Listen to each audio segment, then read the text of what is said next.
হ্যাঁ, এই যে দেখা পান যে এলে জাবুড়ে মনে আছে বুঝছেন, এই যে কচুর পাতা দেখা যাচ্ছে জাবুড়ে মনে আছে বুঝছেন, এই জাবুড়ে দিয়ে কিন্তু এই জাবুড়ে কিন্তু আমরা খাই বুঝছেন। এই যে কাঁচার পাতা, এই যে সজনা পাতা, কচুর পাতা, মানে পুঁই পাতা, পুঁই শাকের পাতা ডান্টি সবগুলো আমি যে কুচি কুচি করে ওইটাকে খাওয়া হবে। সেটা হচ্ছে নাম কিন্তু হামা দিছি পেলকা বুঝছেন, আমার আর কি রাজবংশী ভাষায় পেলকা কই, সেকা পেলকা কয় না, সেকা এক ধরনের, এটা কিন্তু পেলকা। এটা কিন্তু পিছলে জাতীয় একটা খাবার, খাইতে কিন্তু খুবই সুস্বাদু বুঝছেন। এই যে কাটা হচ্ছে কুচি কুচি করি, তো আজকে কিন্তু খাওয়াটা ভালো হবে বুঝছেন। আমার বাড়িতে হবে, তোমার যদি খানতে চলে যান কচু পাতা কুচি হবে। এই যে মুই কিন্তু কাজ করি বুঝছেন, খাবার মন গেছে তো আজ একটু আকাশটা, মানে যেদিন করে আকাশ বৃষ্টি হবে সারাদিনে আতি বৃষ্টি হবে, সেই ওয়েদারে আমরা এগুলা বেশি খেয়ে থাকি।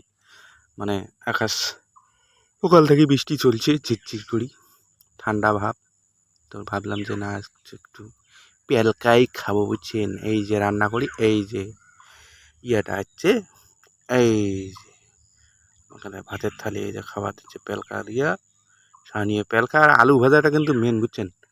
পেলকা ভাতটা নাকবে কিন্তু ঝরঝরা, তার সাথে আলু ভাজি। এই যে মোর কিন্তু খাওয়া শেষ, এই যে মোর থালিতে কিন্তু কিচ্ছু নাই, মানে এতটাই খাওয়া যায় যে মুখত দিতে দিতে আর কি ক্লিয়ার, মুখত দিতে দিতে ক্লিয়ার, এতটাই খাওয়ার আর কি এলা পেলকা শাকের ইন্টারেস্ট। মানে পেট যে ভরে যাবে বুঝা পাবেন না এরকম পরিস্থিতিতে যদি খাবার বইছেন, ঝরঝরা ভাত আলুর ভাজা আর এই পেলকা দিয়ে আহা হা, কি যে ভাল লাগে সে খায়া দেয়া।